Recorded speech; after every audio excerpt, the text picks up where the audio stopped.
Hello everyone, कैसे हैं आप सभी। वेलकम टू पढ़ ले नीट। मैं डॉक्टर प्रियंका मिश्रा, आपकी जूलॉजी फैकल्टी।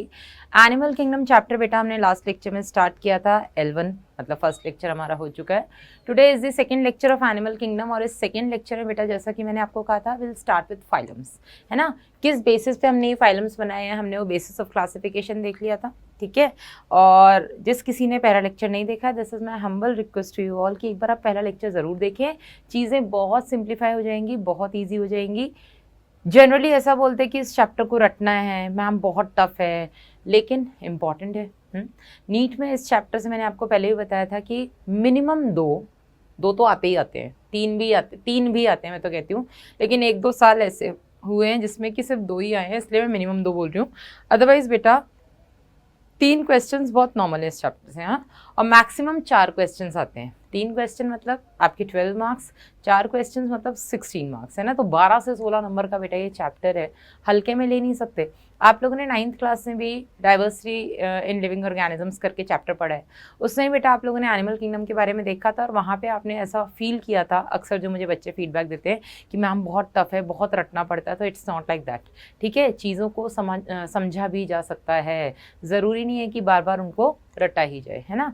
तो कैसे हम इसको समझ सकते हैं वही मैंने बेटा आपको बताया था लास्ट क्लास में, ठीक है। एंड आई एम श्योर कि आप में से काफ़ी बच्चे वो फाइलम्स के सभी जो सीक्वेंस थे लेकर के आपके पॉरीफेरा से कॉर्डेटा तक, वी हैव 11 फाइलम्स जो हम पढ़ने वाले हैं, जिसमें अपना ctenophora is the minor phylum, rest all are the major phylums. और ये बेटा जो आपके 11 फाइलम्स हैं ये आपको टिप्स पर होने चाहिए, दैट टू इन सीक्वेंस, है ना। Phylum Porifera, Coelenterata, Ctenophora, Platyhelminthes, Aschelminthes, Annelida, Arthropoda, Mollusca, Echinodermata, Hemichordata and Chordata, है ना। इसके बाद बेटा मैंने आपको कहा था ये जो फाइलम्स हैं, जो हमने 11 फाइलम्स में जो हमने क्लासीफाई किया है, उसका बेस क्या है, किस बेसिस पे, किस आधार पे हमने इनको क्लासीफाई कर दिया इनटू 11 फाइलम्स। तो उसका बेटा हमने बेसिस ऑफ क्लासिफिकेशन में सबसे पहले देखा था लेवल ऑफ ऑर्गेनाइजेशन। सेलुलर हो सकता है, टिश्यू हो सकता है, ऑर्गन हो सकता है, ऑर्गन सिस्टम हो सकता है। हमने देखा था बेटा बॉडी सिमेट्री, एसिमेट्रिकल हो सकते हैं, रेडियली सिमेट्रिकल हो सकते हैं और आपके बायलेटरली सिमेट्रिकल हो सकते हैं। फिर बेटा हम लोगों ने नंबर ऑफ जर्म लेयर्स देखा था, जिसके हिसाब से एनिमल्स आपके डिप्लोप्लास्टिक हो सकते हैं, ट्रिप्लोप्लास्टिक हो सकते हैं। फिर उसके बाद बेटा हम लोगों ने बात की थी बॉडी सीलोम या बॉडी कैविटी की, जिसके हिसाब से बेटा ऑर्गेनिजम्स आपके एसिलोमेट हो सकते थे, सीडोसिलोमेट हो सकते थे, ट्रू सिलोमेट या यू सिलोमेट हो सकते थे। फिर हमने बात की थी कि एनिमल्स को हमने क्लासीफाई किया है based on body plan, and body plan के बेसिस पे बेटा सेल एग्रीगेट बॉडी प्लान था आपका, ब्लाइंड सैक बॉडी प्लान था और आपका tube with in tube body plan था। ट्यूब विद इन ट्यूब में भी हमने 2 टाइप्स देखे थे, वन इज आपका प्रोटोस्टोम्स, अदर आपका ड्यूटेरोस्टोम्स, हाँ। इसके बाद हम लोगों ने बात की सेगमेंटेशन पे। सेगमेंटेशन के बेसिस पे फॉल्स सेगमेंटेशन देखने को मिल सकता है, ट्रू सेगमेंटेशन देखने को मिल सकता है। Then we talked about notochord which is a very important structure, and based on the presence of notochord which is a mesodermally derived rod like structure, we classified animal kingdom into chordates and non-chordates, ठीक है। कुछ revise हुआ, इसलिए revise करवा दिया कि आगे तुम्हें सब कुछ ऐसा सूना सूना ना लगे। फिर मुझे कुछ बच्चों ने कमेंट करके बोला कि मैम प्लीज़ थोड़ा सा एनसीईआरटी भी पढ़ा दीजिएगा। तो डाइजेशन एब्जॉर्प्शन में तो बेटा मैंने एनसीईआरटी नहीं पढ़ाई थी, क्योंकि मैंने सब कुछ आपको पढ़ा दिया था जो भी एनसीईआरटी में मेंशन था, और मैंने आपसे कहा था कि एनसीईआरटी आप लोग खुद रीड करेंगे। लेकिन इस चैप्टर की अगर मैं बात करूँ तो बेटा एनसीईआरटी इंपॉर्टेंट है। वैसे तो एनसीईआरटी सभी चैप्टर में इंपॉर्टेंट है, कोई एक्सेप्शन है ही नहीं, चाहे बायोलॉजी हो चाहे आपका इनऑर्गेनिक केमिस्ट्री हो, ठीक है। यहाँ पे कोई एक्सेप्शन नहीं होता कि आप एनसीईआरटी छोड़ सकते हो, छोड़ना ही नहीं है, पढ़ना है मतलब पढ़ना है, रटना है। एनसीईआरटी की line should be on tips. लेकिन इस चैप्टर में बेटा मैं हर एक फाइलम की एनसीईआरटी भी साथ में ले आती हूँ। मैं क्या आपको एक्स्ट्रा पढ़ा रही हूँ उस फाइलम में वो भी मैं आपको बता देती हूँ, क्या मैं एनसीईआरटी लेवल का पढ़ा रही हूँ वो भी मैं आपको बता देती हूँ, ठीक है। So when it comes about phylum Porifera, तो इस चैप्टर में बेटा वैसे तो हम नीट के हिसाब से पढ़ रहे हैं, लेकिन बेटा यहाँ से हम आपके बोर्ड्स के हिसाब से भी कवर करेंगे, नीट के हिसाब से भी कवर करेंगे। कैसे मैडम? तो नीट के हिसाब से आपके बेटा मल्टीपल चॉइस क्वेश्चंस आते हैं, एमसीक्यूज जैसा हमने बोला था, लेकिन बोर्ड्स के हिसाब से आपके सब्जेक्टिव क्वेश्चंस आते हैं ना। टॉपिक दे दिया जाएगा या ऐसा सिंपल क्वेश्चन दे दिया जाएगा, explain phylum Porifera in detail along with examples, है ना। तो अगर आगे आपका फाइलम पॉरीफेरा को डिटेल में एक्सप्लेन करना है तो आप क्या क्या लिख करके आएंगे और कैसे लिख करके आएंगे, because presentation is something which matters a lot, है ना। How you present an answer, वो बेटा बहुत इंपॉर्टेंट रोल प्ले करता है आपके मार्किंग स्कीम में, है ना, टीचर को इम्प्रेस करने में, बिकॉज वहाँ पे आप बोल नहीं सकते, जो बोलते हैं आपकी आंसर शीट्स बोलती है, तो आंसर शीट पे आपको प्रेजेंटेशन बहुत अच्छा देना होता है। तो अगर आपसे पूछा जाए phylum Porifera, phylum Coelenterata, phylum Echinodermata, किसी भी फाइलम के बारे में अगर आपसे पूछा जाता है तो आपको क्या क्या लिखना होता है और कैसे कैसे लिखना होता है, उसकी हम बात करेंगे यहाँ से, ठीक है। तो when it comes to phylum Porifera, तो सबसे पहले तो बेटा हमने पढ़ा था इनका जो कॉमन नेम होता है दैट इज स्पॉन्जीज, ठीक है, they are commonly known as sponges. इनको हम स्पॉन्जेस नाम से जानते हैं, स्पंज, ठीक है। अब इनको हम पॉरीफेरा क्यों बोलते हैं, तो बेटा पॉरीफेरा का मतलब होता है पोर बियरिंग या पोर बियरर्स। इनके पूरी बॉडी पे पोर्स होते हैं। मतलब मैडम ये छेदी सिंह है क्या, बिल्कुल सही पहचाना। और जो मूवी है ना अपनी चुलबुल पांडे वाली, दंगल, दबंग दबंग, दंगल बोल रही हूँ, तो दबंग में जिस छेदी सिंह की आपने बात सुनी थी ना, वो सलमान खान को वो छेदी सिंह नाम ना यहीं से मिला था। उनको इंस्पिरेशन जो था ना छेदी सिंह का, वो यहीं से ही था, क्योंकि पॉरीफेरा अपने छेदी सिंह होते हैं, ये छेदी लाल है, इनके पूरे बॉडी में सिर्फ छेद ही छेद है, that is why they are known as poriferans, और हम इनको बोल देते हैं पॉरीफेरा मीन्स पोर बियरर्स होते हैं, ठीक है।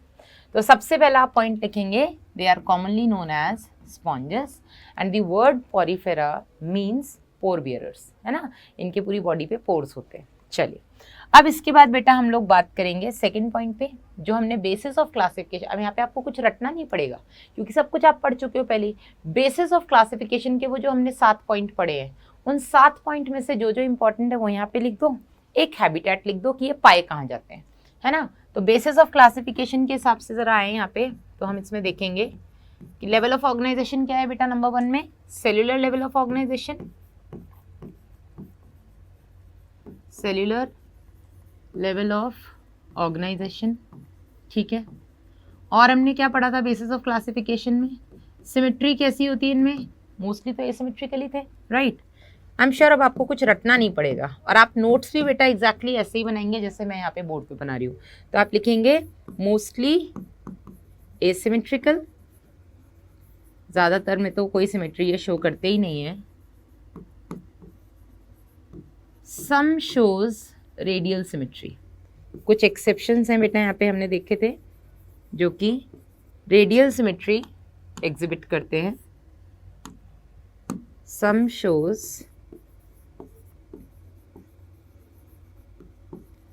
रेडियल सिमेट्री, ठीक है। इसके बाद तीसरा पॉइंट क्या था अपना बेसिस ऑफ क्लासिफिकेशन का, नंबर ऑफ जर्म लेयर्स। तो नंबर ऑफ जर्म लेयर्स के हिसाब से इनको हमने किस में रखा था, डिप्लोब्लास्टिक में, इनमें एक्टोडर्म था, इनमें एंडोडर्म था, इनमें मीजोडर्म नहीं था, लेकिन हाँ एक जेली लेयर प्रेजेंट थी बिटवीन एक्टोडर्म एंड एंडोडर्म जिसको हमने कहा था मीजोग्लिया, है ना। तो दे आर डिप्लोब्लास्टिक। अब यहाँ मैंने सिर्फ डिप्लोब्लास्टिक लिख दिया है, लेकिन अगर आप चाहें स्कूल के एग्जाम में तो इसको एलाबरेट कर सकते हैं, दे बेयर एक्टोडर्म और their body is derived from ectoderm and endoderm. A gel-like layer is present in between ectoderm and endoderm known as mesoglea, right? चलिए नेक्स्ट बेटा हमने बॉडी प्लान में क्या देखा था, cell aggregate body plan.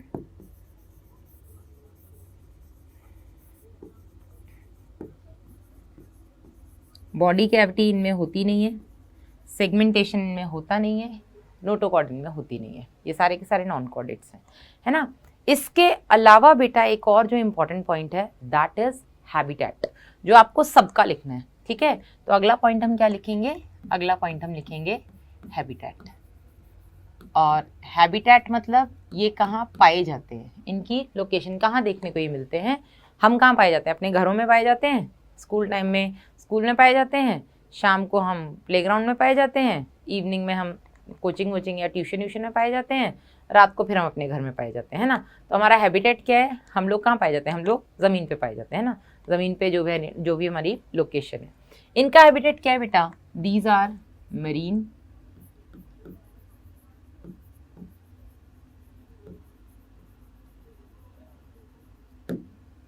Spongilla बेटा एक एक्सेप्शन है इसमें, and I am underlining this. Spongilla एक ऐसा स्पंज है जो कि फ्रेश वाटर में रहता है, ठीक है। कहाँ रहता है? फ्रेश वाटर में रहता है। बाकी जितने भी स्पंजेस हैं ये सारे के सारे मरीन है। मरीन है मतलब ये सारे के सारे आपके सी वाटर में पाए जाते हैं, ठीक है। सी वाटर जिसमें सॉल्ट कंसंट्रेशन काफ़ी ज़्यादा होता है ना, जो कि काफ़ी ज़्यादा कंसंट्रेटेड वाटर होता है। केवल इसमें स्पॉन्जिला एक ऐसा स्पंज है जो कि फ्रेश वाटर में पाया जाता है, और ये आपके एग्जाम्पल दिया हुआ है। Spongilla is a fresh water sponge, rest all sponges are marine sponges, ठीक है। इसके अलावा स्पॉन्जिला के अलावा जितने भी स्पंजेस हैं ये सारे के सारे सी वाटर में पाए जाते हैं, दे आर मरीन। यहाँ तक क्लियर है? चलिए, तो ये तो हो गए बेटा इनके बिल्कुल जनरल फीचर्स। जनरल फीचर्स वो फीचर्स जो हम सब में देखेंगे, जिनके बेसिस जो हमारा बेसिस ऑफ क्लासिफिकेशन है उसके बेसिस से बेटा जो हम फीचर्स बताएंगे वो सारे के सारे क्या होंगे? आपके जनरल फीचर्स। अब हम बात करेंगे इनके कैरेक्टरिस्टिक फीचर्स क्या हैं। Characteristic features are the features जो सिर्फ यही एग्जिबिट करते हैं, ठीक है, जो इनकी स्पेशलाइज्ड फीचर्स हैं, हम वो भी बोल सकते हैं। तो हम नेक्स्ट हेडिंग डालेंगे यहाँ से बेटा इनके स्पेशलाइज्ड या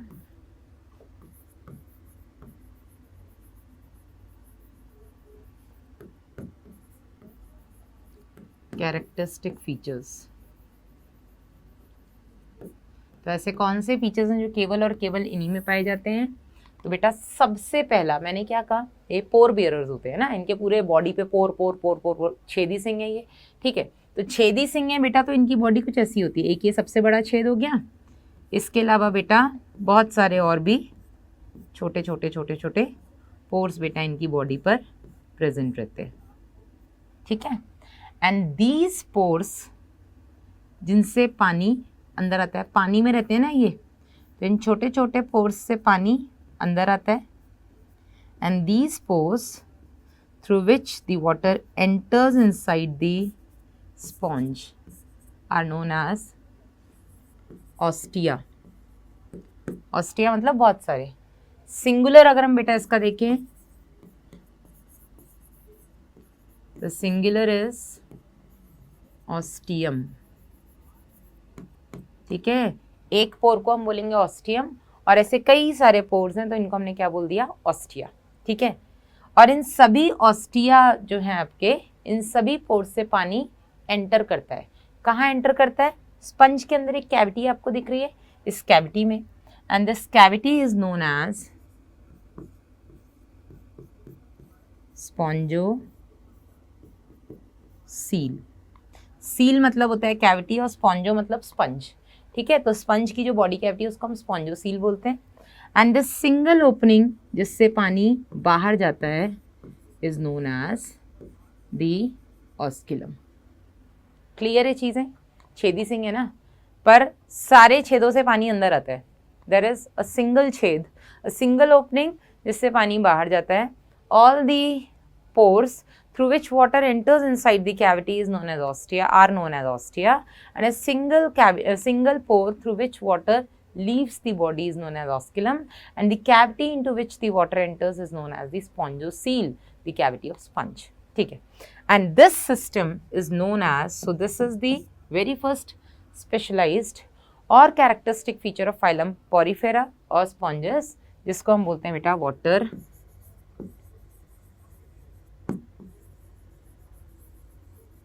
कैनाल सिस्टम, ठीक है। वाटर कैनाल सिस्टम, इसको बेटा हम वाटर ट्रांसपोर्ट सिस्टम भी बोलते हैं। एनसीईआरटी में आपका वाटर कैनाल सिस्टम दिया हुआ है, और बेटा ये आपके स्टार बना दिया है मैंने, मतलब ये आपके नीट में आ चुका क्वेश्चन है, ठीक है। Water canal system is characteristic feature of phylum Porifera, ठीक है। तो इस वाटर कैनाल सिस्टम में हमने क्या देखा? जो पानी होता है, मैं H2O लिख रही हूँ अभी यहाँ पे पानी को, ये पानी आपका ऑस्टिया से स्पॉन्जोसील में जाता है, और स्पॉन्जोसील से ये ऑस्किलम में जाता है, और ऑस्कुलम से आउट। समझ में आया? कुछ कुछ पहली बार पढ़ रहे हैं, ऑल्दो ये तो आप पढ़ चुके हैं बेटा, है ना?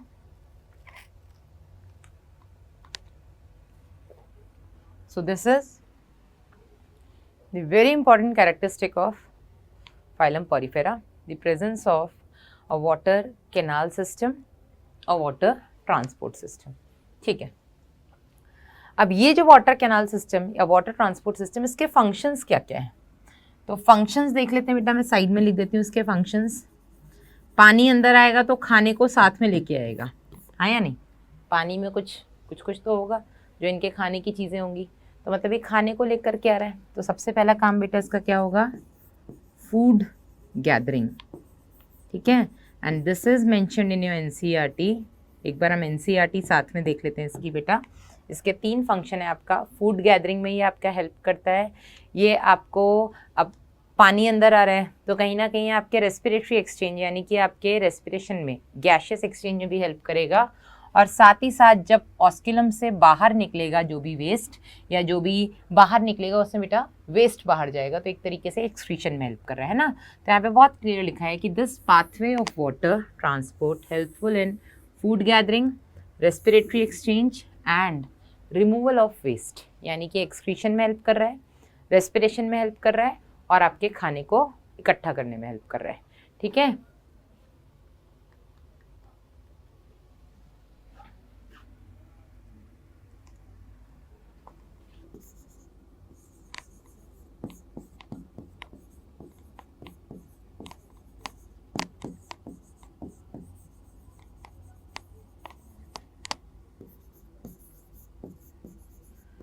ये 3 बेटा इसके फंक्शन हैं और ये तीनों आपके, मतलब जब आप MTG लगाएंगे या कोई भी बुक जो आप सॉल्व करेंगे जिसमें आप क्वेश्चन प्रैक्टिस करेंगे, वहाँ पे आपको ये क्वेश्चन भी मिलेगा, ठीक है। तो जैसे जैसे हम पढ़ते जा रहे हैं मैं आपको बताते जा रही हूँ व्हाट इज़ इम्पॉर्टेंट, MTG में कहाँ से क्वेश्चन मिलेगा, नीट में कहाँ से क्वेश्चन आ चुका है, ठीक है। ऑल्दो अगर मैं बात करनी शुरू कर दूँ स्टेट PMTs की, एम्स वगैरह की, तो ऐसी कोई लाइन बचेगी नहीं जहाँ से क्वेश्चन नहीं आया, लेकिन हम उनकी बात करनी नहीं है क्योंकि 2013 ऑनवर्ड्स तो आपका नीट ही हो रहा है। 2019 तक आपका एम्स भी होता था, वो भी नहीं हो रहा है ना, तो हम सिर्फ और सिर्फ नीट की बात करेंगे, है ना। तो ये आपका वाटर कैनाल सिस्टम श्योर आपको समझ में आ गया होगा, जिसका पाथ क्या होता है, ऑस्टिया से स्पॉन्जोसील से ऑस्कुलम। फंक्शन क्या होता है बेटा इस वाटर कैनाल या वाटर ट्रांसपोर्ट सिस्टम की, वो हमने यहाँ पे देख लिए। अब ये जो पूरी बेटा स्पॉन्जोसील होती है, ठीक है, ये आपकी स्पॉन्जोसील है,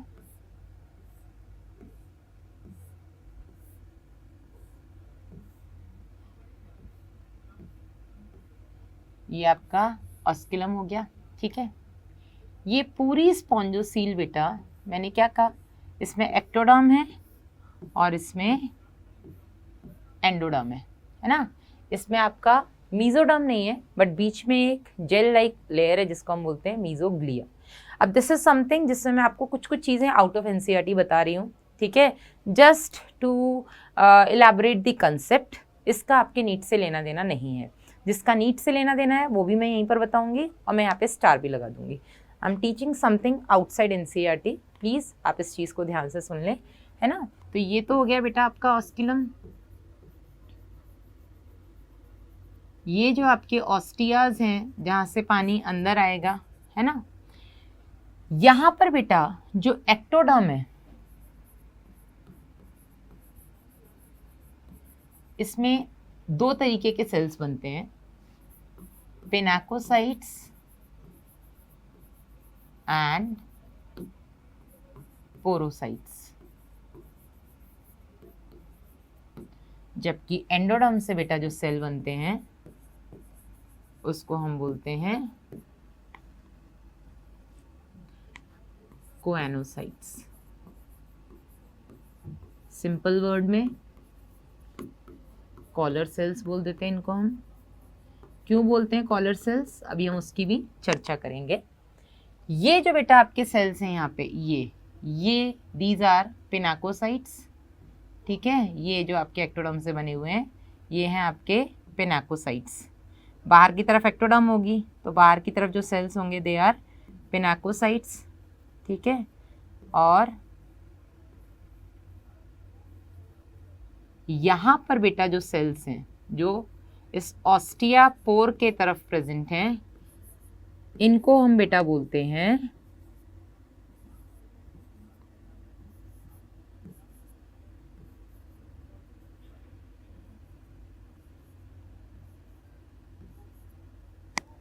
these are पोरोसाइट्स। ठीक है, this is out of NCERT, नहीं पढ़ना है बिल्कुल ना पढ़ें, लेकिन अगर स्कूल में आ जाता है कभी डायग्राम अगर आप बना के आ जाते हैं तो फिर वो ज़्यादा थोड़ा अच्छा होता है, इसलिए मैं यहाँ पे बनवा रही हूँ। अंदर की तरफ बेटा यहाँ पे सेल्स प्रेजेंट होते हैं, इनको हम बोलते हैं कॉलर सेल्स या कोएनोसाइट्स। ये बीच में आपकी पूरी स्पॉन्जोसील है ना,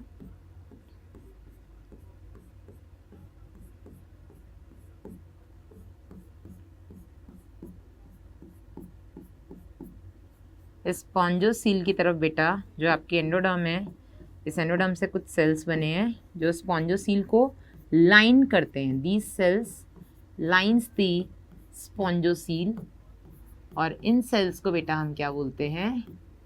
कॉलर सेल्स। अब क्यों बोलते हैं इनको कॉलर सेल्स, उसका मैं भी आपको अलग से जस्टिफिकेशन दूंगी। इनको कॉलर सेल्स बोलने का रीज़न इज ये कुछ इस तरीके से होते हैं।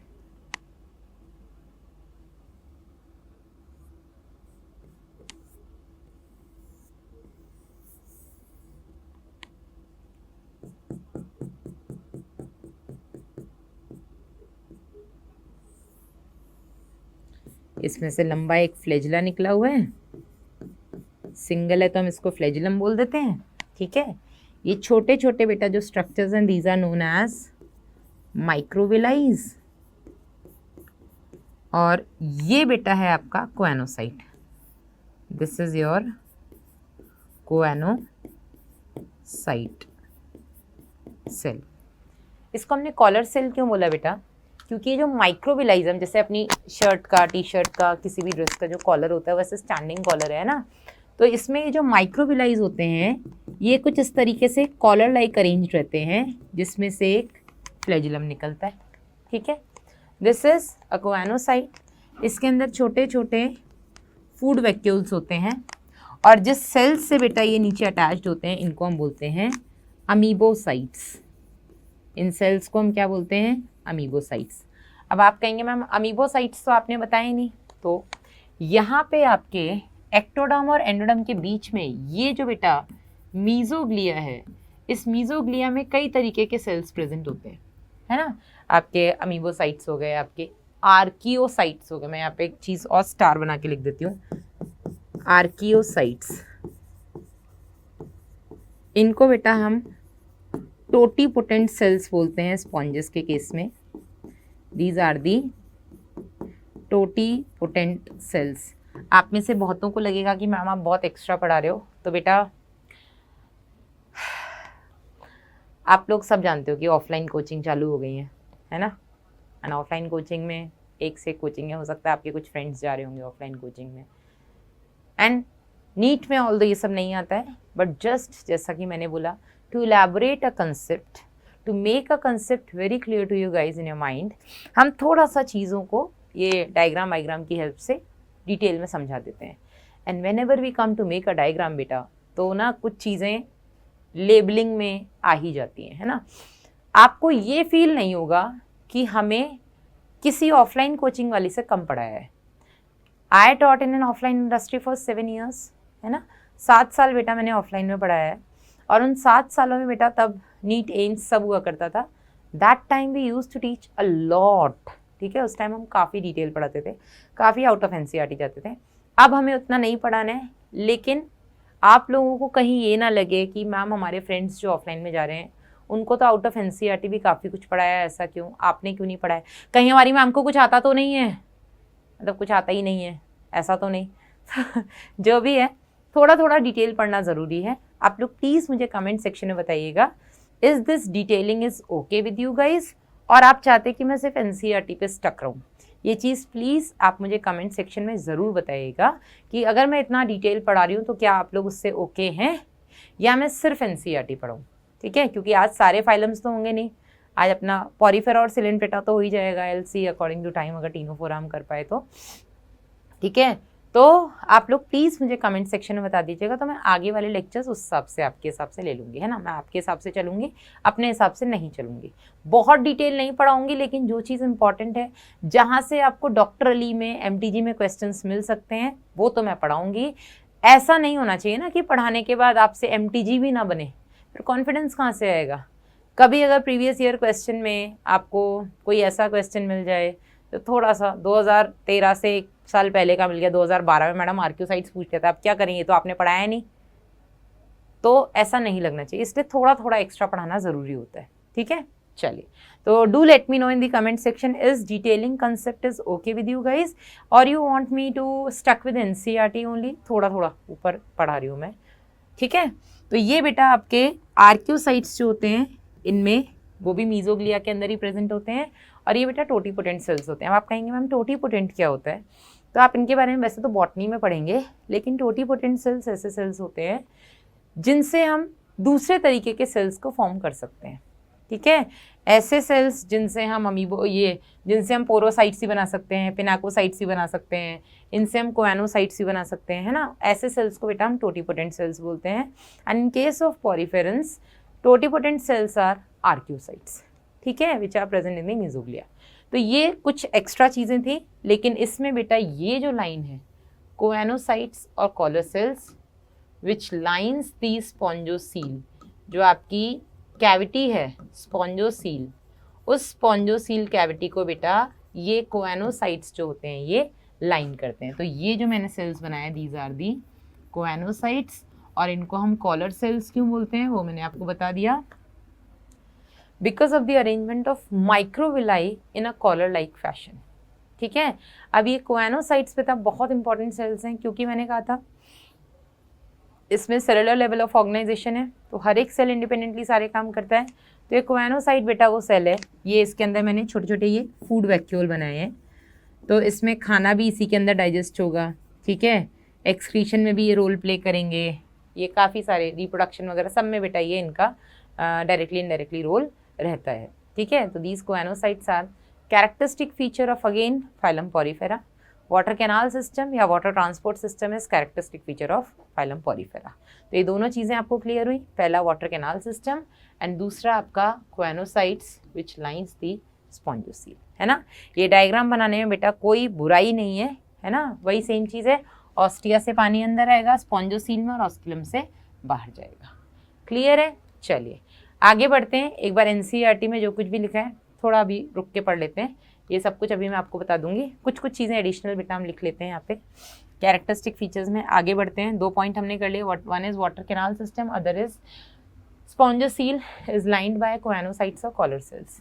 तीसरा बेटा आपको सभी में कुछ छोटी छोटी चीज़ें बतानी है, इनमें डाइजेशन कैसे होता है, इनमें रेस्पिरेशन कैसे होता है, इनमें एक्सक्रीशन कैसे होता है, इनमें सर्कुलेशन कैसे होता है, इनमें रिप्रोडक्शन कैसे होता है। इसी में बेटा आपके सारे के सारे फाइलम्स खत्म हो जाएंगे, कुछ भी आपको एक्स्ट्रा करने की ज़रूरत नहीं है। तो कुछ रटना ही नहीं है इस चैप्टर में, थोड़े से एग्जाम्पल पे प्रेशर लगेगा कि मैडम एग्जाम्पल से याद नहीं हो रहे हैं, लेकिन पढ़ते चलो साथ साथ ध्यान से, मेरे अकॉर्डिंग सब होता चला जाएगा, सो जस्ट डोंट वरी, है ना। चलिए तो थर्ड में हम बात करते हैं मैडम इनमें डाइजेशन कैसे होता है, खाना कहाँ से आ गया, पानी के साथ आ गया, फूड गैदरिंग में आपके वाटर कैनाल सिस्टम ने हेल्प कर दिया, है ना।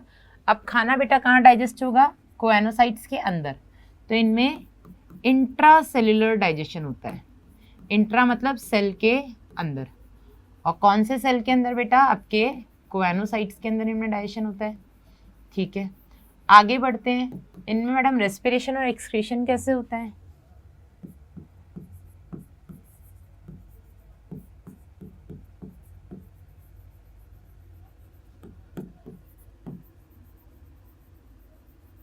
ये बेटा बॉडी सरफेस से होता है through diffusion, I am sure diffusion आपको पता है, हाई कंसंट्रेशन से लो कंसंट्रेशन की तरफ सिंपल मूवमेंट, है ना, बॉडी सरफेस से थ्रू डिफ्यूजन। चलिए आगे, रिप्रोडक्शन कैसे होता है मैडम इनमें, तो रिप्रोडक्शन से रिलेटेड हम कुछ छोटी छोटी सी चीज़ें जानेंगे। पहले तो इनमें बेटा सेक्सेस आर नॉट सेपरेट, मतलब इसका क्या हुआ, इसका मतलब ये हुआ that sponges are hermaphrodite, sponges are hermaphrodite.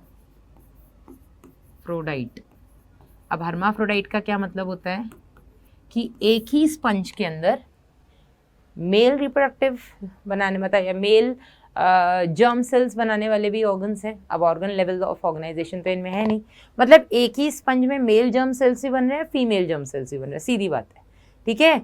एक ही स्पंज, ऐसा नॉर्मली हमारे केस में क्या होता है, फीमेल्स में एग बनता है, मेल्स में स्पर्म बनते हैं, है ना। इनमें ऐसा नहीं होता है बेटा, इनमें सिंगल स्पंज के अंदर मेल और फीमेल दोनों गेमीट्स बनते हैं। तो इसलिए इसका मतलब क्या है कि इनमें मेल और फीमेल स्पॉन्जेस नहीं होते हैं, सेक्सेस आर नॉट सेपरेट। एक ही स्पंज है, उसको मेल कह लो फीमेल कह लो, दोनों उसी के अंदर हैं, ठीक है, गेमीट्स दोनों वही बनाएंगे। तो ये हो गया बेटा एक पॉइंट। दूसरा, इनमें बेटा आपका रिप्रोडक्शन दो तरीके से होता है।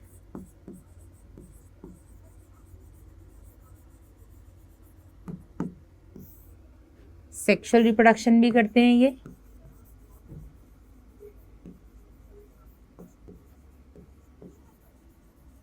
सेक्सुअल रिप्रोडक्शन करेंगे मतलब क्या करेंगे, मेल फीमेल गेमीट्स बनाएंगे, ठीक है, उनके बीच में फ्यूजन होगा। तो यहाँ पे क्या बनेगा बेटा, गेमीट फॉर्मेशन होगा, मेल गेमीट बनेंगे, फीमेल गेमीट्स बनेंगे, वो फर्टिलाइजेशन करेंगे, ठीक है। या इनमें बेटा एसेक्सुअल रिप्रोडक्शन भी होता है, अपने अपने हिसाब से ये सेक्सुअली एसेक्सुअली रिप्रोड्यूस करते हैं। अब एसेक्सुअल रिप्रोडक्शन इनमें होता है बडिंग से। कैसे होता है, बडिंग से। बडिंग इनमें दो तरीके की होती है, इनमें इंटरनल बडिंग हो सकती है, इनमें एक्सटर्नल बडिंग हो सकती है। अब बडिंग आप लोगों ने 10th क्लास में पढ़ा होगा बेटा, हाइड्रा बडिंग करता है मैडम। कैसे करता है, हाइड्रा का एक टुकड़ा टूट करके अलग हो जाता है,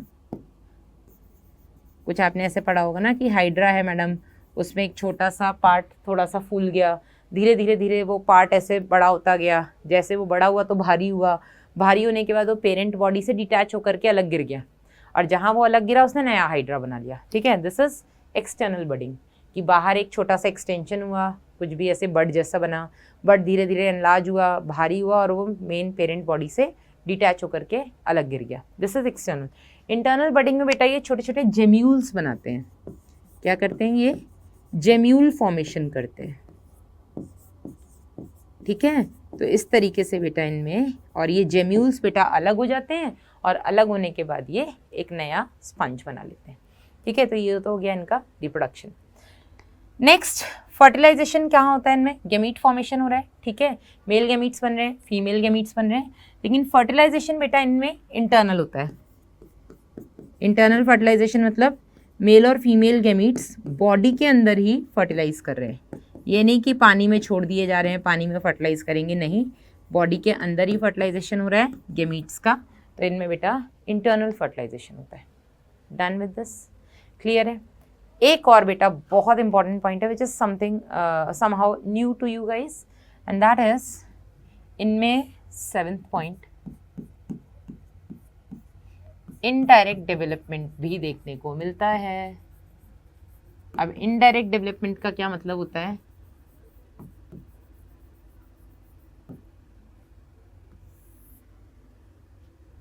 फर्टिलाइजेशन के बाद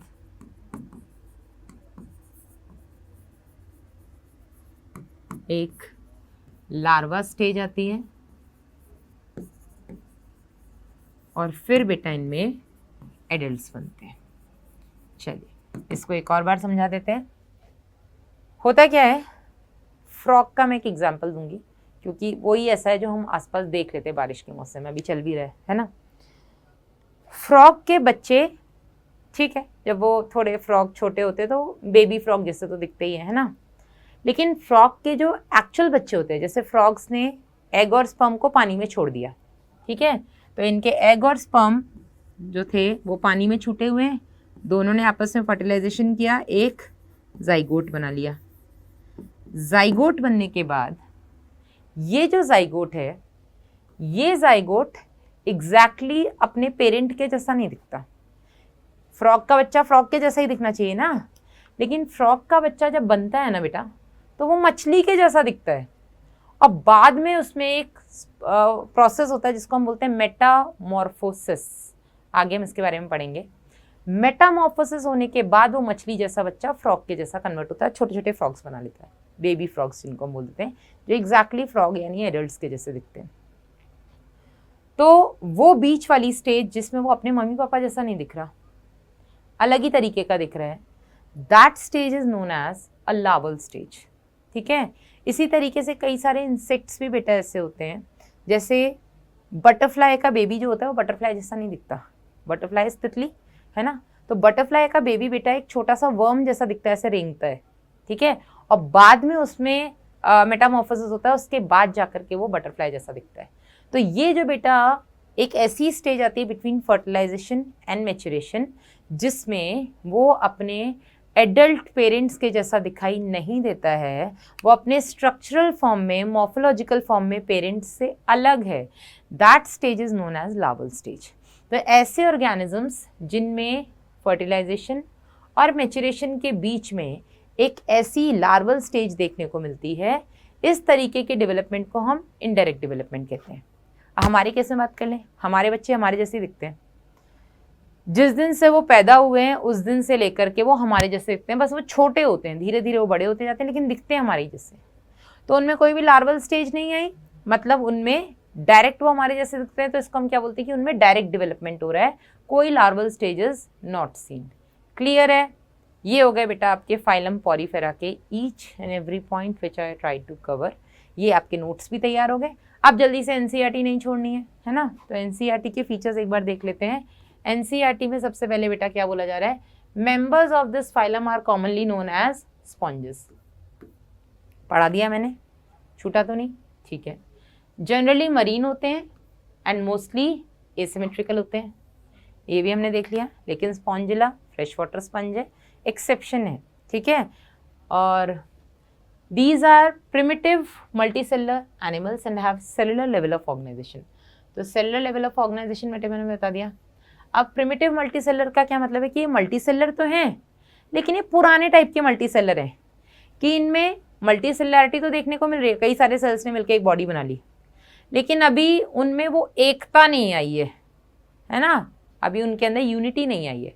तो ये सब मिलकर के एक बॉडी तो बना लिए, लेकिन हर एक सेल अपना इंडिपेंडेंट काम कर रहा है। तो ये मल्टी सेलर है, लेकिन पुराने टाइप के मल्टी सेलर है ना। इनमें अभी डिवीजन ऑफ लेबर आपको देखने को नहीं मिल रहा है वहाँ पे, है ना। तो इनमें सेलुलर लेवल ऑफ ऑर्गेनाइजेशन होता है, इनमें वाटर ट्रांसपोर्ट या वाटर कैनाल सिस्टम होता है, वाटर एंटर करता है छोटे छोटे पोर्स से, जिनको हम ऑस्टिया बोलते हैं, into a central cavity spongocoel, और वहाँ से बेटा ये बाहर जाता है थ्रू अ लार्ज ओपनिंग ऑस्किलम। यहाँ तक क्लियर है? क्या काम होता है इस कैनाल सिस्टम या ट्रांसपोर्ट सिस्टम का, ये बेटा हमने देख लिया। उसके बाद ये जो कोएनोसाइट्स हैं या जो कॉलर सेल्स हैं, ये लाइन करते हैं आपके पूरे स्पॉन्जोसील को और कैनाल को।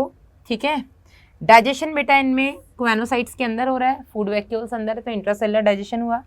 Body, yes this is again important point, इनकी बॉडी में कुछ स्केलेटल फाइबर्स होते हैं। ठीक है, तो इनकी बॉडी में जो स्केलेटन होता है, ये बेटा एक पॉइंट रह गया, यहाँ हम मेंशन कर देते हैं। Skeleton is made up of, ये आप एड ऑन कर लीजिएगा, skeleton is made up of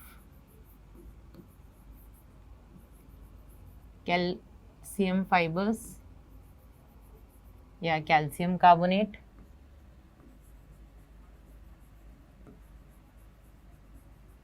और सिलिशियस और स्पॉन्जिन फाइबर्स।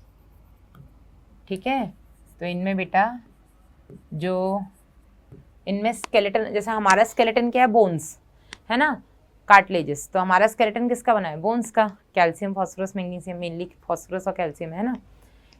इनका स्केलेटन बेटा किसका बना होता है, या तो कैल्शियम का बना होगा, कैलकेरियस इनको हम बोल देते हैं, कैलकेरियस फाइबर्स इनमें देखने को मिलते हैं, सिलिशियस फाइबर्स हो सकते हैं, या फिर स्पॉन्जिन छोटे छोटे एकदम फ्लेक्सिबल फाइबर्स हो सकते हैं ना, तो इनका स्केलेटन इनका बना हुआ हो सकता है। तो वो चीज़ें यहाँ पे देख लेते हैं एक बार, कि body is supported by skeleton, skeleton में मेड अप ऑफ स्पिक्यूल्स, या स्पॉन्जिन फाइबर्स। सेक्सेस सेपरेट नहीं होते हैं, हर्माफ्रोडाइट होते हैं बेटा ये, यानी एग्स और स्पर्म्स एक ही इंडिविजुअल बना रहा है। Sponges reproduce asexually by fragmentation and sexually bye formation of gametes. तो फ्रेगमेंटेशन बेटा, फ्रेगमेंट्स मतलब ये ना टुकड़े हो गए, तो बडिंग हम इनको बोल देते हैं। इंटरनल बडिंग होती है इनमें, जिनमें जेम्यूल फॉर्मेशन होता है, एक्सटर्नल बडिंग इनमें होती है ना। फिर फर्टिलाइजेशन बेटा इनमें बॉडी के अंदर होता है, और डेवलपमेंट जो होता है वो इनडायरेक्ट होता है, जिसमें एक लार्वल स्टेज प्रेजेंट होती है विच इज़ मॉर्फोलॉजिकली, यानी कि दिखने में वो एडल्ट से अलग होती है, which is morphologically distinct from others, जो कि मॉर्फोलॉजिकली मतलब एक्सटर्नली देखने में, बाहर से अगर आप देखोगे तो वो एडल्ट्स के जैसे नहीं दिखते हैं। ठीक है, ये बेटा हो गया आपका। अब मैंने कहा था यहाँ से एग्जाम्पल्स से आपके क्वेश्चंस आते हैं। 3 एग्जाम्पल्स आपके एनसीईआरटी में दिए हैं विद डायग्राम। एग्जाम्पल के साथ साथ ब्रैकेट में बेटा कुछ कॉमन नेम्स दिए हुए हैं, वो आपको देखने हैं। ठीक है, और ये आपको याद करना है। तो 3 ही एग्जाम्पल दिए, साइकॉन, स्काइफा, स्पॉन्जिला मैंने आपको पहले ही याद करा दिया, फ्रेश वाटर इकलौता स्पंज है। बाकी सारे के सारे बेटा इसमें मरीन स्पंज होते हैं। इसके अलावा एक यू स्पॉन्जिया होता है which is known as bath sponge. तो ये आपका साइकॉन है, ये आपका यू स्पॉन्जिया हो गया, दिस इज स्पॉन्जिला।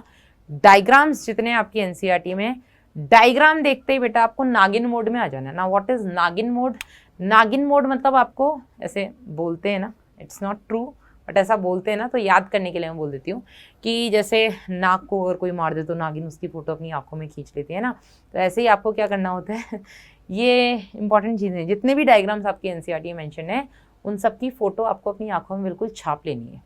ठीक है, ताकि, अच्छा नागिन ऐसा क्यों करती है?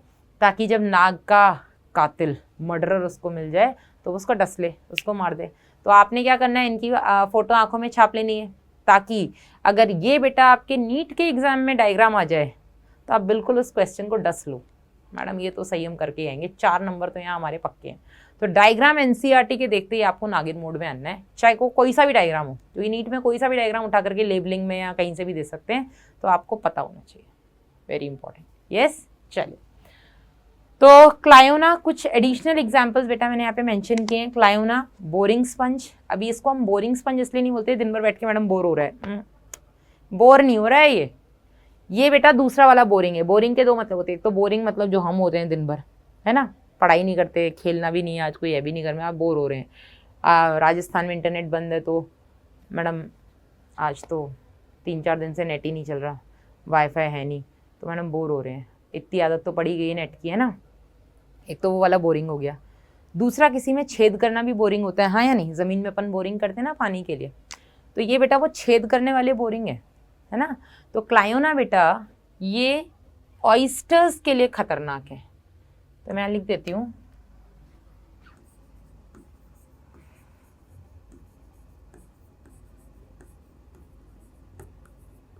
Oysters.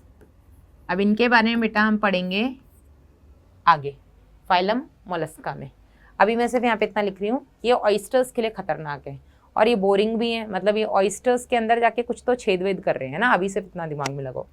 यूप्लेक्टिला is known as Venus flower basket. इसको हम वीनस फ्लावर बास्केट इसलिए बोलते हैं क्योंकि जापान में, जैसे हमारे यहाँ हम शादियों में जाते हैं तो या तो हम कोई गिफ्ट लेके जाते हैं, हम फ्लावर बुके लेकर के जाते हैं, या हम शगुन का एक लिफाफा लेके ले जाते हैं, है ना।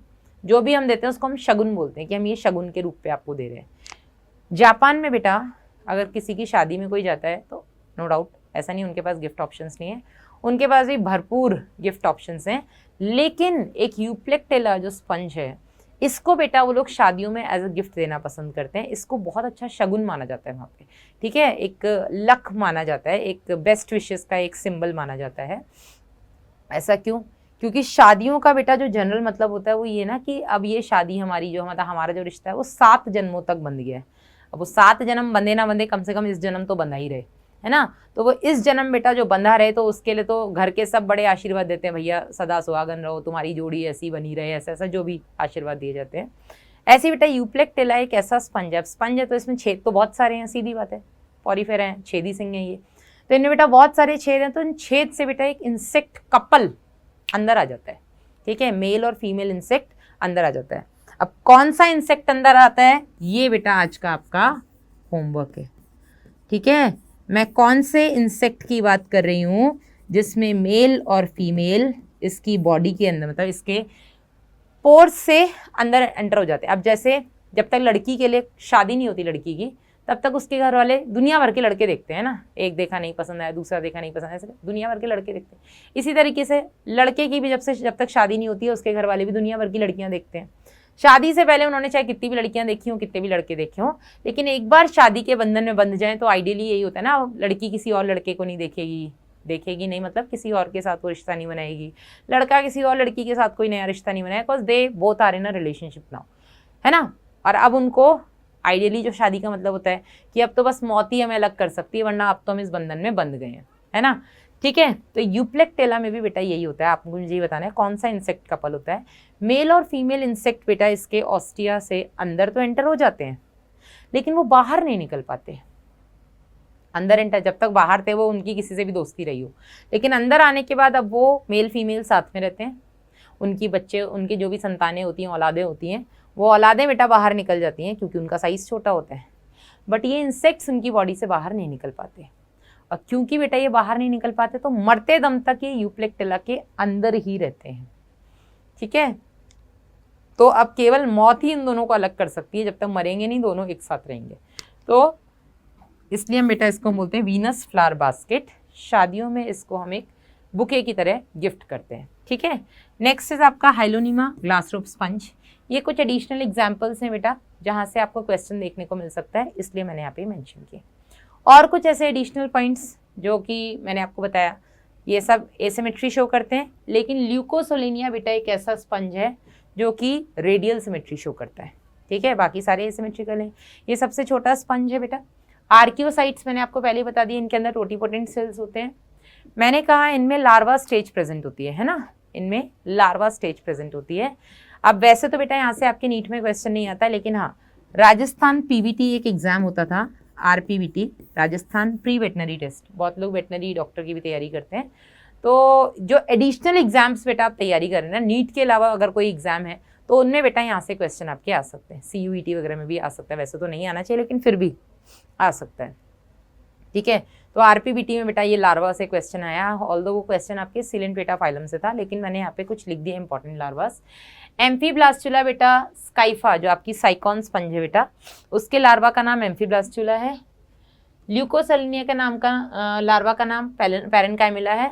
Largest sponges Spheciospongia. याद करना है, करो। जो मैंने एक्स्ट्रा पॉइंट लिखा है बेटा ये आपकी श्रद्धा पर डिपेंड करते हैं। If you want to memorise, memorise. If you don't want to memorise, देखो भी मत, सुनो भी मत, आगे निकल जाओ। डन। सो यहाँ पर हमारा बेटा फाइलम पॉरीफेरा खत्म होता है। अब थोड़ा और डिटेल अगर हम इसका देखें तो फाइलम पॉरीफेरा को बेटा हमने कुछ क्लासेस में डिवाइड किया है। आप लोग लिविंग वर्ल्ड चैप्टर पढ़ चुके हैं, वहाँ पे आप लोगों ने हायरार्की देखी है ना, और उसको याद करने का एक तरीका होता है kids put cat on fired gas stove. Kids kingdom, put phylum, plants के केस में डिवीजन हो जाता है। Cat class, on order, fired family, gas genus और स्टोव स्पीशीज़, है ना। तो kingdom, phylum, class, order, family, genus, species. इसको याद करने का जो तरीका था हमारे टाइम पे हमारे टीचर ने बताया, that was kids put cat on fired gas stove. तो तुम्हें हायरार्की याद दिलाने के लिए, याद करवाने के लिए बच्चों ने बिल्ली में भी आग लगा दी है, बिल्ली को भी जला दिया। तो हायरार्की याद करने का एक तरीका होता है kids put cat on fired gas stove, kingdom, phylum, class, order, family, genus, species. हाँ ठीक है, चलिए। तो बेटा अब हम इसको नहीं देखते हैं, लेकिन ठीक है मैं एक बार जनरल आपको बता देती हूँ कि फाइलम पॉरीफेरा को हमने कुछ क्लासेस में डिवाइड किया है बेस्ड ऑन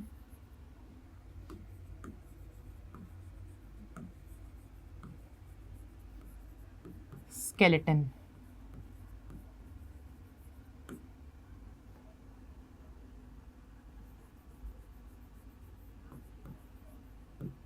कॉम्पोजिशन कि उनका स्केलेटन किसका बना हुआ है, बेस्ड ऑन स्केलेटल कॉम्पोजिशन लिख देते हैं। बेस्ड ऑन स्केलेटल कॉम्पोजिशन हमने इनको 3 क्लासेस में डिवाइड किया है। ये आपको बिल्कुल नहीं पढ़ना है, बस मैं नाम लिख दे रही हूँ और आपको कुछ नहीं करना है। क्लास कैलकेरिया, कैल्सीस्पॉन्जिया भी इनको हम बोल देते हैं। क्लास हेक्स एक्टिनिलिडा,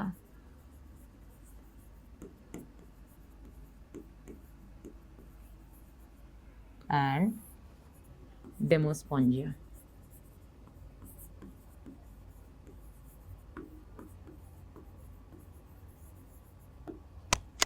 तो कैलकेरिया, नाम ही कैलकेरिया, तो बेटा इनमें कैल्शियम का स्केलेटन होगा,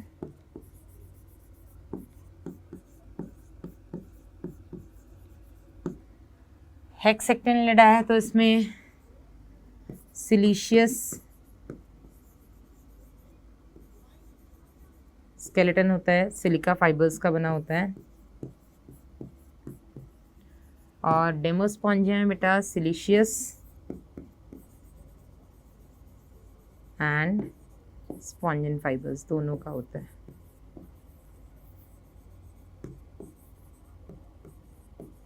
ठीक है, इनमें बेटा तीनों में जो वाटर कैनाल सिस्टम है वो वाटर कैनाल सिस्टम भी थोड़ा अलग अलग तरीके का होता है। ठीक है, रेगॉन टाइप और साइकॉन type. This is again out of your syllabus, तो हम इसके बारे में भी ज़्यादा डिस्कशन नहीं करेंगे। So this is all about phylum Porifera, जो आपके नीट फोकस्ड है, एनसीईआरटी बेस्ड, मैंने आपको वही बता दिया है। तीन ही एग्जाम्पल हैं, ज़्यादा लोड लेने की जरूरत नहीं है। साइकॉन, स्काइफा हो गया जो कि आपका, फिर स्पॉन्जिला फ्रेश वाटर स्पंज हो गया, और आपका बाथ स्पंज हो गया यूस्पॉन्जिया। एडिशनल मैंने आपको 2-3 बता दी, Euplectella, Venus flower basket, homework है, भूलना नहीं। फिर दूसरा आपका हो गया Hyalonema, glass rope sponge and Cliona boring sponge. ठीक है, let's start with the next phylum known as phylum Ctenophora, also known as cnidarians. तो इनका कॉमन नेम हम क्या बोलते हैं?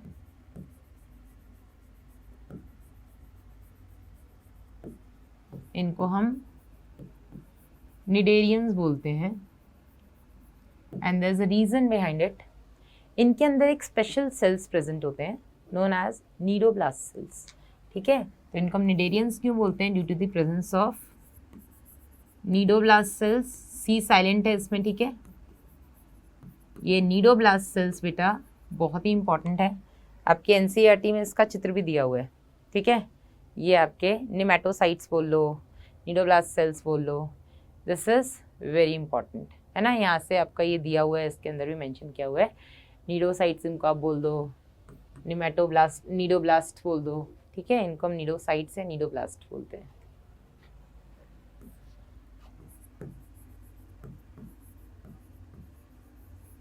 क्या करते हैं ये तीन, मतलब ये सेल्स बहुत इंपॉर्टेंट है। इसके 3 फंक्शन हैं, तीनों फंक्शन आपके एनसीईआरटी में दिए हुए हैं। ये अपने शिकारी को पकड़ते हैं, शिकार अपने शिकार को पकड़ते हैं, अपने शिकारी से खुद को बचाते हैं, और बेटा एंकरिंग में हेल्प करते हैं। अब एंकरिंग मतलब अपने आप को अगर इनको कहीं से बांधना है, एंकरेज करना है, तो ये एंकरेज में बेटा हेल्प करते हैं इनको। तो ये 3 इनके फंक्शंस हैं, अभी हम इसके बारे में डिटेल में पढ़ेंगे। उससे पहले बेटा हम पहले इनके जनरल फीचर्स देख लेते हैं।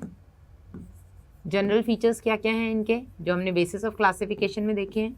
चीज़ें आपको रटनी नहीं पड़ेंगी, I am damn sure. General features में सबसे पहला हो जाएगा बेटा लेवल ऑफ ऑर्गेनाइजेशन के हिसाब से tissue level of organisation. Notes I am sure आप लोग साथ साथ बना रहे होंगे, ऐसे ही बनाए जाते हैं नोट्स। ठीक है, कुछ भी एडिशनल और नहीं लिखना है आपको। दूसरा बेटा इनमें सिमेट्री, रेडियली सिमेट्रिकल होते हैं।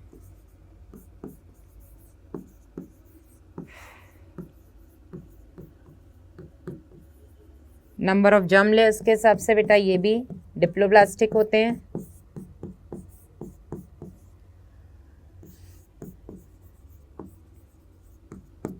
बॉडी प्लान इनमें ब्लाइंड सैक होता है।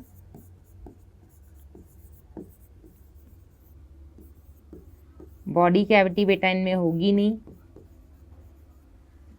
नोटोकॉर्ड इनमें होती नहीं है। और आपका और क्या बचता है? नोटोकॉर्ड, बॉडी कैविटी, और सेगमेंटेशन बेटा इनमें होता नहीं है।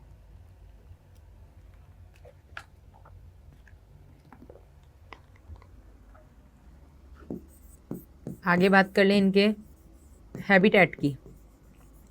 अब ये कहाँ पाए जाते हैं मैडम? वो तो आपने कहा था सारे मरीन होते हैं, स्पॉन्जिला इकलौता ऐसा जो कि फ्रेश वाटर है। ठीक है, इनकी अगर बेटा हम बात करें तो ये आपके मरीन एंड फ्रेश वाटर, मतलब कई सारे ऐसे हैं जो कि मरीन होते हैं, कई सारे ऐसे हैं जो कि फ्रेश वाटर होते हैं। ठीक है, तो ये हो गए इनके जनरल फीचर्स। अब हम बात करते हैं इनके कैरेक्टरिस्टिक फीचर्स की या स्पेशलाइज्ड फीचर्स की।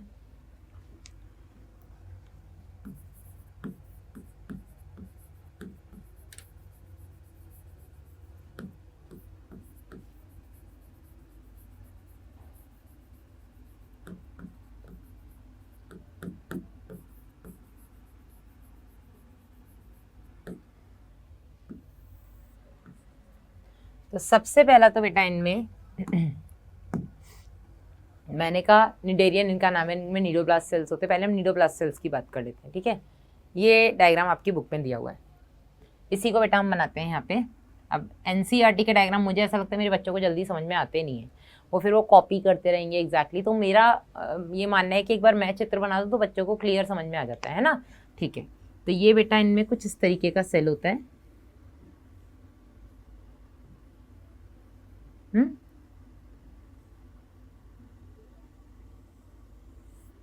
इस सेल के अंदर एक छोटा सा कैप्सूल प्रेजेंट होता है,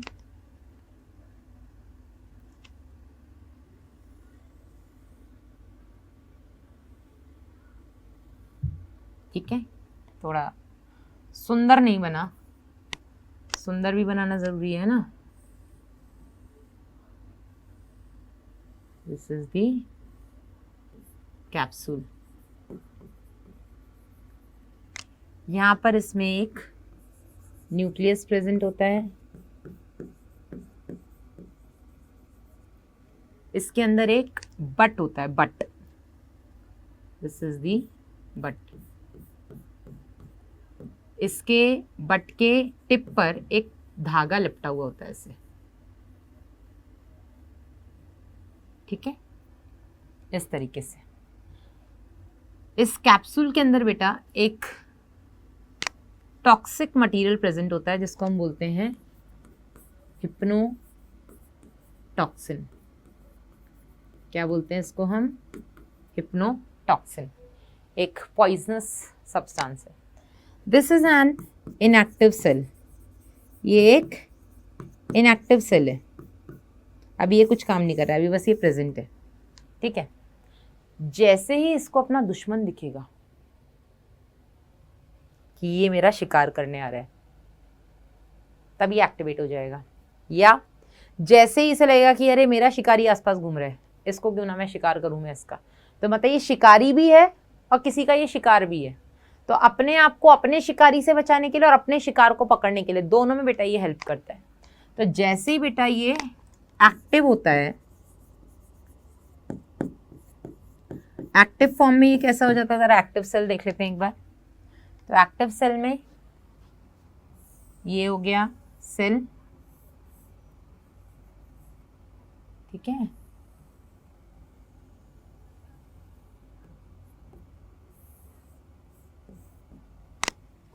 अंदर ये कैप्सूल, अच्छा यहाँ पे न्यूक्लियस,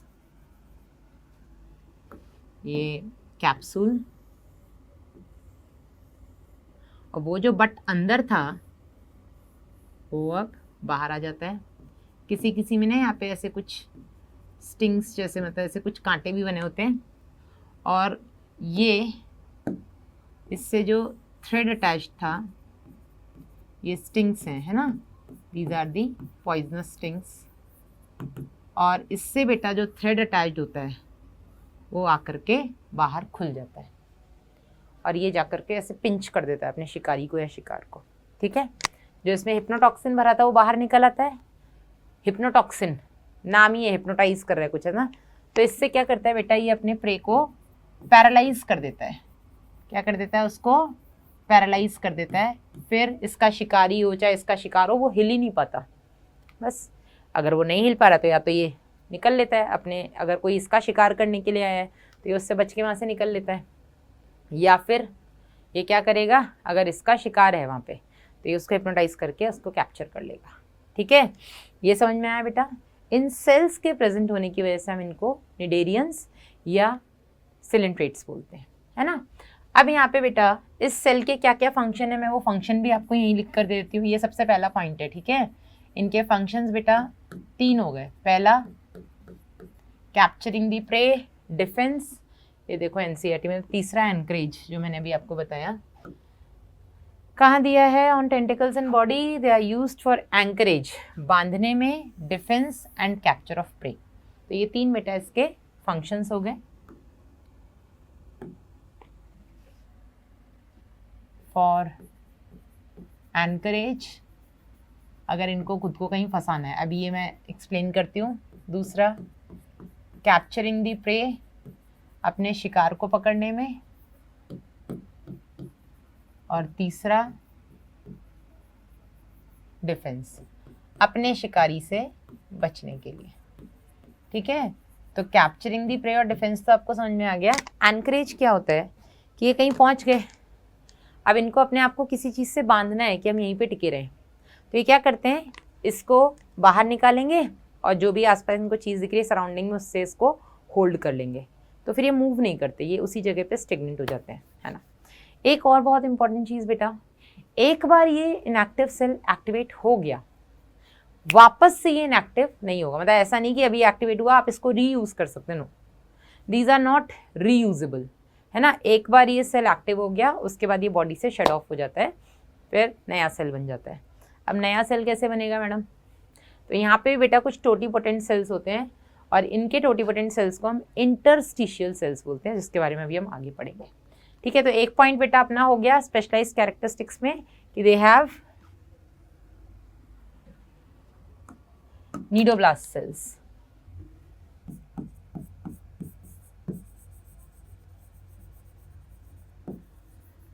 और इसके बाद आप जो भी मैंने चित्र बनाया है विचित्र सा, उसके बारे में जो लिखा है वो आप यहाँ पे लिख लीजिएगा।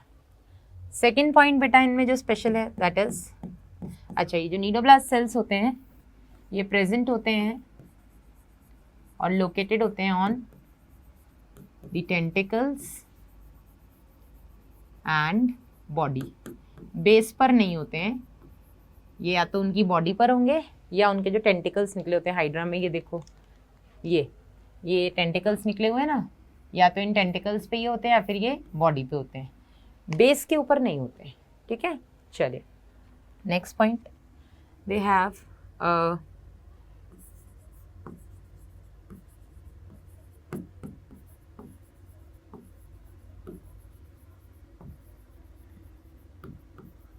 Gastrovascular cavity.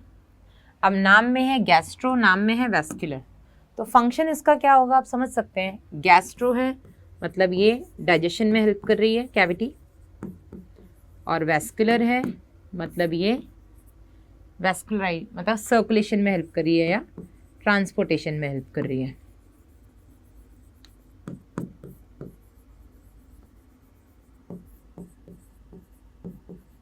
ठीक है, ये हो गया बेटा इसका दूसरा इंपॉर्टेंट पॉइंट। नेक्स्ट पॉइंट इसमें और क्या है ऐसा, तो नेक्स्ट बेटा हम इसमें देखते हैं डाइजेशन की। हम बात करते हैं एक एक करके सारे सिस्टम्स की बात करेंगे, तो पहले डाइजेशन देखते हैं। गैस्ट्रोवेस्कुलर कैविटी तो है इनके पास, हमने देखा था कि पॉरीफेरेंस में कोएनोसाइट्स के अंदर डाइजेशन हो रहा है ना, इंट्रासेल्युलर सेल के अंदर। यहाँ पे बेटा इंटरसेल्युलर, या हम इसको बोल देंगे एक्स्ट्रा सेलुलर एंड इंट्रासेलुलर, दोनों तरीके का डाइजेशन इनमें होता है ना। एनसीईआरटी में क्लियर लिखा हुआ है कि इनमें सेल के बाहर भी होता है डाइजेशन, मतलब गैस्ट्रोवेस्कुलर कैविटी में, उसके बाद बेटा सेल के अंदर होगा यानी कि इंट्रासेलुलर। तो डाइजेशन में आप देख सकते हैं एक्स्ट्रा सेलुलर है और इंट्रासेलुलर है। ठीक है, सेल के बाहर पहले होगा डाइजेशन, फिर सेल के अंदर होगा। तो डाइजेशन इंट्रासेलुलर एंड इंटरसेलुलर। तो इंटरसेलुलर मतलब दो सेल्स के बीच में, है ना, जिसको हम एक्स्ट्रा सेलुलर बोल सकते हैं। और उसके बाद बेटा इंट्रासेलुलर मतलब सेल के अंदर। दो तरीके का डाइजेशन हो गया इसमें। चलिए, रेस्पिरेशन और एक्सक्रीशन में भी बेटा सेम होता है, बॉडी सरफेस से through diffusion. Respiration and excretion is through body surface,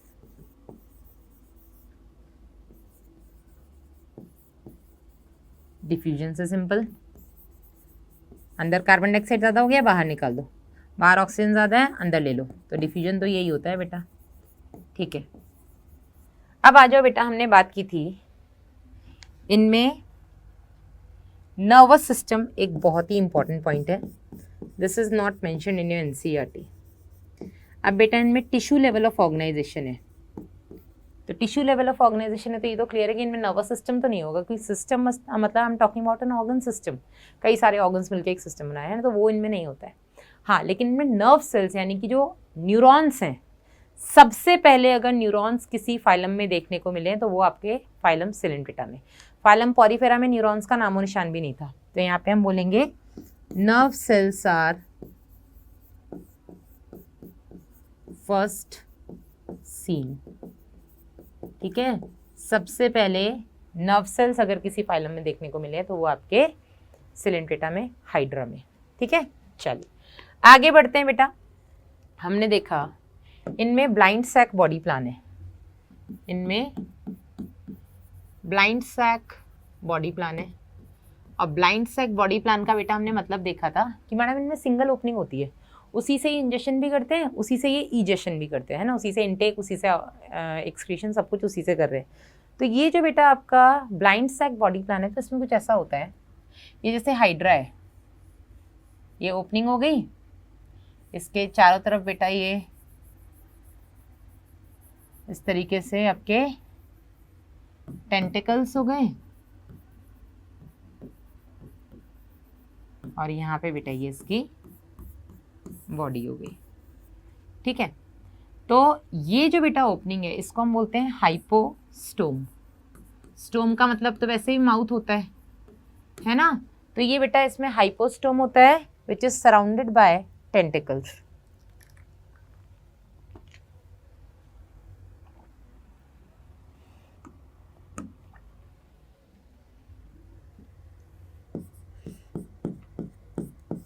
फिर बेटा मैंने आपको इसमें बताया था टेंटिकल्स और बॉडी पे प्रेजेंट होते हैं आपके न्यूरोब्लास्ट सेल्स, है ना, और आपके बेस पे नहीं होते हैं, और इनमें कुछ इंपॉर्टेंट ऐसी चीज़ें कई सारी हैं वैसे तो। चलिए आगे बढ़ते हैं बेटा। इनमें आपके रिप्रोडक्शन अगर हम देखें तो रिप्रोडक्शन बेटा इनमें भी दोनों तरीके से होता है, सेक्सुअल एंड एसेक्सुअल। अब हाइड्रा की अगर मैंने बात की तो मैडम सीधी बात है, बडिंग तो ये करते हैं, है ना, तो एसेक्सुअल में बेटा ये एक्सटर्नल बडिंग करते हैं, और सेक्सुअल है तो सीधी बात है गैमीट फॉर्मेशन करेंगे।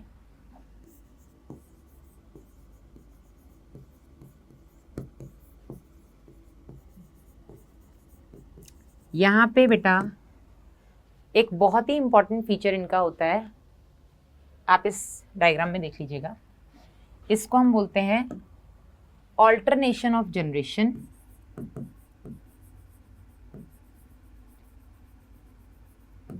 और मेटाजेनेसिस।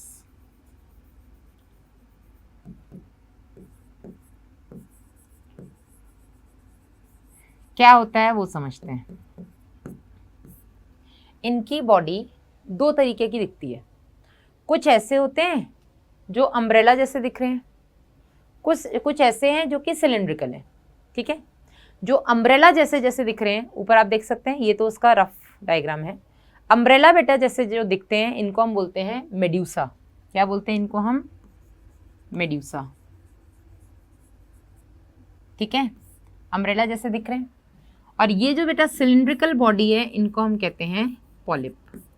ये बॉडी फॉर्म्स हैं कि दिखने में जो सिलिंड्रिकल है उसको हम बोलते हैं पॉलिप बॉडी फॉर्म दिखा रहे हैं, जो अम्ब्रेला शेप्ड है इनको हम बोलते हैं मेड्यूसा बॉडी फॉर्म शो कर रहे हैं। ठीक है, अब ये जो पॉलिप और मेड्यूसा है बेटा ये अलग अलग बॉडी फॉर्म्स हैं। अब मैंने कहा अल्टरनेशन ऑफ जनरेशन, जनरेशन आप सब समझते हैं, एक जनरेशन हमारी है, एक हमारे पापा मम्मी की है, एक हमारे दादा दादी की है, एक हमारे दादा दादी के पापा मम्मी की है, परदादा दादी हो गए ना, एक हमारे बच्चे होंगे, वो हमारी अगली जनरेशन है। तो जनरेशन तो आप समझते हैं। अब अल्टरनेशन मतलब बदलना। कई सारे ऐसे ऑर्गेनिजम्स हैं बेटा, या ऐसे एग्जाम्पल्स हैं आपके इस फाइलम सिलेंट्रेटा के अंदर, जिनमें पापा मम्मी तो पॉलिप थे और इनकी जो औलादें हुई, जो संतानें हुई, वो कैसी हुई? वो मेड्यूसा जैसी दिख रही हैं। फिर अब इन मेड्यूसा की जो औलादें हो रही हैं वो पॉलिप जैसी दिख रही हैं। औलादें समझ में, थोड़ा फन जोन में पढ़ा रही हूँ, तो उनकी जो ऑफस्प्रिंग्स होंगे, फाइन, ठीक है, तो मेड्यूसा के offsprings will be in polyp form, polyp के offsprings will be in medusa form. तो इनकी हर जनरेशन अलग ही तरीके की दिख रही है, मतलब हर जनरेशन में फॉर्म चेंज हो रहा है, या तो पॉलिप फॉर्म, अगली जनरेशन मेड्यूसा, उनकी संतानें पॉलिप, उनकी संतानें मेड्यूसा। तो ये जो औलादें बदलती जा रही हैं हर जनरेशन में, इसको बेटा हम बोलते हैं मेटाजेनेसिस। अब इसमें हम ये देख रहे हैं कि जो मेड्यूसा से पॉलिप बन रहा है, ये बन रहा है बेटा सेक्सुअल रिप्रोडक्शन से। कैसे बन रहा है? सेक्सुअल रिप्रोडक्शन से। ये जो मेड्यूसा है इससे गेमीट्स बन रहे हैं, वो फ्यूज करके पॉलिप बना रहे हैं। और पॉलिप तो बेटा हाइड्रा जैसा दिख रहा है, हाइड्रा बर्डिंग करता है। तो पॉलिप से जो मेड्यूसा बनते हैं, ये बनते हैं एसेक्सुअल रिप्रोडक्शन से। Now this is very important. यहाँ से आपके नीट में क्वेश्चन आ चुका है, व्हाट इज मेटाजेनेसिस या what is alternation of generation, या metagenesis is characteristic feature of which phylum? It is the ma'am it is the characteristic feature of phylum Coelenterata in which a polyp form reproduce asexually to form medusa form and medusa form reproduce sexually to form polyps। ठीक है, अब यहाँ पे बेटा आप और एक चीज़ देखेंगे, जो मेड्यूसा है अम्ब्रेला शेप्ड है, इनमें आपको ऐसी दो ये लेग्स जैसे स्ट्रक्चर्स भी, तो ये फ्री स्विमिंग होते हैं। मेड्यूसा कैसे हैं? आपके ये अम्ब्रेला शेप्ड है और ये फ्री स्विमिंग है, ये आराम से तैरते हैं पानी में। ठीक है, जबकि जो आपके बेटा पॉलिप होते हैं, ये सिलेंड्रिकल तो हमें दिख ही रहे हैं, और ये सेसाइल होते हैं। सेसाइल मतलब कि एक बेस से ये जुड़ गए और ये उसी से चिपके रहते हैं। जो पॉलिप फॉर्म होते हैं वो एक जगह से दूसरी जगह अपनी तरफ से नहीं जाते, जिस भी चीज़ से ये चिपके हुए, जिसको हम सबस्ट्रेटम बोलते हैं, किससे चिपके हैं? सबस्ट्रेटम से। और जिस भी बेटा सबस्ट्रेटम से ये चिपके हैं, अभी सबस्ट्रेटम कोई ऑर्गेनिज्म हो सकता है, कोई पत्थर हो सकता है, ठीक है, अगर ये पत्थर मूव कर रहा है तो ये उसके साथ ही मूव करेंगे, खुद से ये मूव नहीं करते। मेड्यूसा खुद से स्विम करते रहता है पानी में, यहाँ से वहाँ कहीं पे भी इसको पहुँचा दो। ठीक है, क्लियर है? अब मैंने आपको बताया था कि इनमें भी एक बेटा आपके 8th पॉइंट आप ये वाला लिख लीजिएगा, कहाँ गया अपना, ये आपका बेटा 8th पॉइंट कर लीजिएगा, ऑल्टरनेशन ऑफ जनरेशन या मेटाजेनेसिस। 9th पॉइंट में यहाँ पे लिख देती हूँ, मैंने कहा इनमें भी आपके टोटीपोटेंट सेल्स होते हैं, और इनके टोटीपोटेंट सेल्स को हम बेटा बोलते हैं आपके इंटरस्टिशियल सेल्स।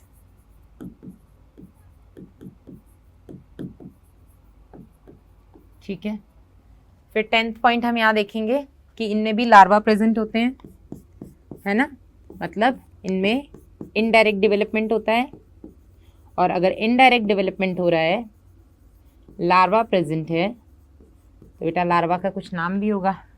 ओबेलिया का लार्वा होता है प्लेनुला, ऑरेलिया का लार्वा होता है एफाइरा। ये बेटा आरपीवीटी राजस्थान प्री वेटनरी टेस्ट 2019 का क्वेश्चन है। ठीक है, तो जो भी है पीवीटी वगैरह के हैं, इसलिए मैं बता रही हूँ, अदरवाइज हमने तो नीट पे ही फोकस करना है ना। चलिए, तो ये बेटा इसके कुछ पॉइंट्स हो गए। ऑल्टरनेशन ऑफ जनरेशन में ये क्या क्या होते हैं, मेटाजेनेसिस वगैरह का क्या मतलब होता है, कौन से ऐसे ऑर्गेनिजम्स हैं जो कि ये चीज़ शो करते हैं, यानी कि कौन से ऐसे एग्जाम्पल्स हैं जो कि मेटाजेनेसिस एग्जिबिट करते हैं। तो बेटा इसका एग्जाम्पल है आपका ओबेलिया। ओबेलिया एक ऐसा सिलेंट्रेटा है जो कि ऑल्टरनेशन ऑफ जनरेशन एग्जिबिट करता है। जल्दी से एक बार एनसीईआरटी देख लें, कुछ छूटा तो नहीं है। तो आगे बढ़ते हैं बेटा। एक्वेटिक होते हैं, ये पानी में रहते हैं, मोस्टली मरीन, सेसाइल, सेसाइल मतलब जो एक जगह जमे हुए रहते हैं, फ्रीली मूव नहीं करते हैं, लेकिन कुछ फ्री स्विमिंग भी हो सकते हैं, रेडियली सिमेट्रिकल होते हैं, मैंने आपको बता दिया। अच्छा, इसने लिखा है मोस्टली मरीन, ऑल मरीन नहीं लिखा है, एक्सेप्शन नहीं लिखा है, जैसा कि वहाँ पे था ऑल आर मरीन। स्पॉन्जिला हमने अलग से एक पढ़ा था, उसका नाम ही फ्रेश वाटर स्पंज है। यहाँ पे है मोस्टली मरीन, मतलब some are fresh water too. ठीक है, निडेरिया बेटा इनका डेराइव्ड है आपके नीडोब्लास्ट या नीडोसाइट्स से, जो कि स्टिंगिंग कैप्सूल्स होते हैं उनमें, इनको हम निमेटोसाइट्स या निमेटोसाइट्स बोल देते हैं, जो कि टेंटिकल्स और बॉडी पे प्रेजेंट होते हैं, बेस पर नहीं होते हैं। नीडोब्लास्ट के 3 फंक्शंस होते हैं, हमने लिख लिया, कैप्चरिंग ऑफ प्रे, डिफेंस, और तीसरा हो गया अपना एंकरेज, किसी से बंधना है तो। निडेरियंस में बेटा टिश्यू लेवल ऑफ ऑर्गेनाइजेशन होता है, डिप्लोब्लास्टिक होते हैं। ये चीज़ें अब आपको याद करने की जरूरत नहीं है, मैं एक बार आपको बेसिस ऑफ क्लासिफिकेशन में पढ़ा चुकी हूँ। सेंट्रल इनमें गैस्ट्रोवेस्कुलर कैविटी होती है, जिसमें सिंगल ओपनिंग होती है, blind sac body plan, hypostome बोलते हैं उस ओपनिंग को। डाइजेशन बेटा पहले सेल के बाहर कैविटी में, फिर सेल के अंदर। कुछ निडेरियंस ऐसे हैं जैसे कि कोरल्स, जिनमें स्केलेटन प्रेजेंट होता है कैल्शियम कार्बोनेट का। ठीक है, तो इनमें भी स्केलेटन हो सकता है कैल्शियम कार्बोनेट का। उनको हम कोरल्स बोलते हैं, ब्रेन कोरल्स ही बोल देते हैं। निडेरियंस में बेटा दो बेसिक बॉडी फॉर्म्स होते हैं, पॉलिप और मेड्यूसा, जिसमें बेटा जो फॉर्मर यानी कि जो पॉलिप होता है ये सिसाइल होता है, पीछे मैंने बताया है सिलिंड्रिकल होता है, ठीक है, जबकि आपका जो लेटर यानी कि जो आपका मेड्यूसा है वो अम्ब्रेला शेप्ड है और फ्री स्विमिंग है, ये मैंने वहीं पर लिख दिया है आपका, है ना। अब कौन से ऐसे हैं जो कि पॉलिप शो करते हैं, जैसे कि हाइड्रा हो गया, एडेम्सिया हो गई, ये कुछ एग्जाम्पल्स हैं जो कि केवल और केवल पॉलिप फॉर्म में रहते हैं, सिलिंड्रिकल फॉर्म में। जबकि आपका ऑरेलिया हो गया, जिसको हम बेटा जेलीफिश बोलते हैं, ऑरेलिया का कॉमन नेम हो गया आपका जेलीफिश, ये बेटा क्या शो करता है आपका मेड्यूसा फॉर्म शो करता है। ऐसे निडेरियंस जो कि पॉलिप और मेड्यूसा दोनों एग्जिबिट करते हैं उसको हम बोलते हैं they exhibit alternation of generation या मेटाजेनेसिस। पॉलिप से मेड्यूसा बनता है एसेक्सुअली और मेड्यूसा से पॉलिप बनता है सेक्सुअली, एग्जाम्पल इसका ओबेलिया। क्लियर है। अब इसी बॉडी फॉर्म के बेसिस पे बेटा हमने इसमें भी कुछ क्लासिफिकेशंस किए हुए हैं, ठीक है। तो उससे पहले हम कुछ एग्जांपल्स देख लें जो कि आपके एनसीईआरटी में मेंशन है। सबसे पहला है बेटा आपका फाइसेलिया। फाइसेलिया का कॉमन नेम है पोर्टुगीज मैन ऑफ वॉर। अब इसको Portuguese man of war ma'am क्यों बोलते हैं, क्योंकि यहाँ से ना एक बहुत ही खतरनाक न्यूरोटॉक्सिक सब्सटेंस से रिलीज करता है। जो फाइसेलिया है बेटा, ये जो फाइसेलिया नाम का आपका सिलिंड्रेटा है, ये एक न्यूरोटॉक्सिक सब्सटेंस रिलीज करता है। न्यूरोटॉक्सिक मतलब जो सीधा आपके ब्रेन को अफेक्ट करता है। अगर कोई सी डाइवर मतलब जो समुद्र के अंदर तक जाते हैं ना, अगर वो फाइसेलिया के आसपास पहुंच जाते हैं तो फाइसेलिया से वो न्यूरोटॉक्सिक सब्सटेंसेस जो सीधा उनके नर्वस सिस्टम, उनकी बॉडी बेटा पैरालाइज हो जाती है ना। इसलिए हम इनको पोर्टुगीज मैन ऑफ वॉर बोलते हैं कि ये भैया बिल्कुल युद्ध लड़ाकू लोग हैं ये, बिल्कुल, है ना। देन हो गया आपका एडेम्सिया, इनको हम सी एनिमोन्स बोलते हैं। आपके हो गया पेनिटुला, सी पेन बोलते हैं। गोर्गोनिया, सी फैन हो गया आपका। मियांड्रिना हो गया ब्रेन कोरल्स। ब्रेन कोरल्स जिनमें कैल्शियम कार्बोनेट का स्केलेटन होता है। पोर्टुगीज मैन ऑफ वॉर आपका फाइसेलिया हो गया। पेनिटुला नाम में पेन है तो इसको सी पेन बोलते हैं। गोर्गोनिया को सी फैन बोलते हैं। आपका एडेम्सिया सी एनिमोन हो गया। और एलिया पीछे हमने बताया था बेटा, इसको हम जेलीफिश बोलते हैं, ठीक है। तो जितने एग्जाम्पल्स आपके एनसीईआरटी में हैं they should be on your tips. बाकी आपको और कुछ ज़्यादा नहीं देखने की ज़रूरत है ना। इनमें लार्वा होता है वो मैंने आपको बता दिया, ओबेलिया का प्लैनुला, एफाइरा का ऑरेलिया का एफाइरा, ठीक है। चलिए अब यहाँ पे बेटा मैंने बताया कि इसमें भी क्लासिफिकेशन होता है एक, मतलब इसको भी हमने क्लासेस में डिवाइड किया हुआ है। फाइलम,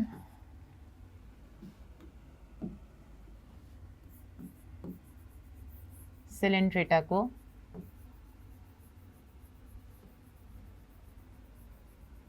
हमने क्लासेस में डिवाइड किया है किस बेसिस पे, बेस्ड ऑन बॉडी फॉर्म्स, ठीक है, कि इनकी मेजर बॉडी फॉर्म किस तरीके की होती है उसके बेसिस से बेटा हमने इनको डिवाइड किया into 3 classes and the classes are class Hydrozoa,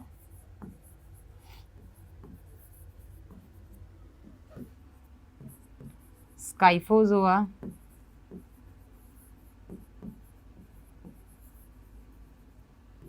and Anthozoa.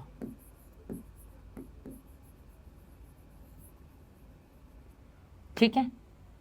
अब स्काइफोजोआ में बेटा मेजरली ये मेड्यूसा फॉर्म शो करते हैं। मेड्यूसा फॉर्म जो होता है इनमें वो डोमिनेंट होता है।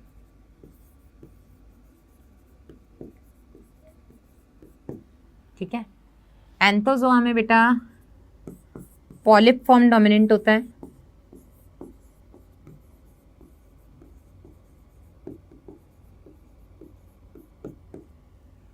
और हाइड्रोजोआ में ये मेटाजेनेसिस शो करते हैं, मोस्टली एग्जिबिट मेटाजेनेसिस। जैसे कि आपका ओबेलिया तो हो ही गया, ठीक है, आपका फाइसेलिया भी बेटा इसी में ही आता है।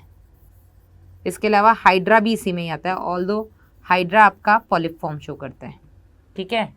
फिर मेड्यूसा फॉर्म कौन कौन शो करता दिया ही हुआ है आपका, ये जेलीफिश और एलिया हो गया। ठीक है। ब्रेन कोरल्स हो गए, सी एनिमोन्स हो गए, ये सब आपके एंथोजोआ में आ जाएंगे जो कि प्रीडोमिनेंटली पॉलिप फॉर्म एग्जिबिट करते हैं। लेकिन कभी कभी इनमें ना मेड्यूसा फॉर्म भी देखने, तो ऐसा मैंने लिखा है ना, मेड्यूसा फॉर्म डोमिनेंट है, मतलब पॉलिप फॉर्म भी हो सकता है लेकिन या तो नहीं होगा या होगा भी तो बहुत रिड्यूस्ड फॉर्म में, ऐसा। ठीक है। मेजरली या डोमिनेंटली इसमें बेटा मेड्यूसा रहता है, स्काइफोजोआ में, एंथोजोआ में polyp. This is again out of NCERT, NEET से इसका कोई लेना नहीं है, मैंने आपको एक्स्ट्रा पढ़ा दिया है, नहीं पढ़ना है छोड़ सकते हैं आप इसको। आज का केवल एक होमवर्क है। पहला होमवर्क ये कि आपको मुझे ये बताना है यूप्लेक्टिला के अंदर कौन सा इंसेक्ट आता है जो कि मेटिंग करता है वो, ठीक है, जो बाहर नहीं आ पाता, जिनकी संतानें तो बाहर आ जाती हैं लेकिन वो वहीं टिल डेथ सेपरेटस, तब तक वो अंदर ही रहेंगे जब तक उनको मौत अलग नहीं कर देती है ना।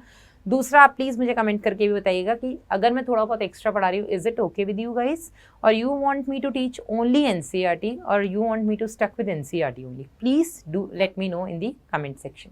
यस, चलिए, तो आज के सेशन में बेटा हमने ये 2 फाइलम किए हैं। नेक्स्ट सेशन में हम लोग अगले फाइलम्स उठाएंगे। सो आई वुड लाइक टू, और हाँ, अगले सेशन में आप लोग होमवर्क का आंसर करेंगे तो आपका नाम आएगा।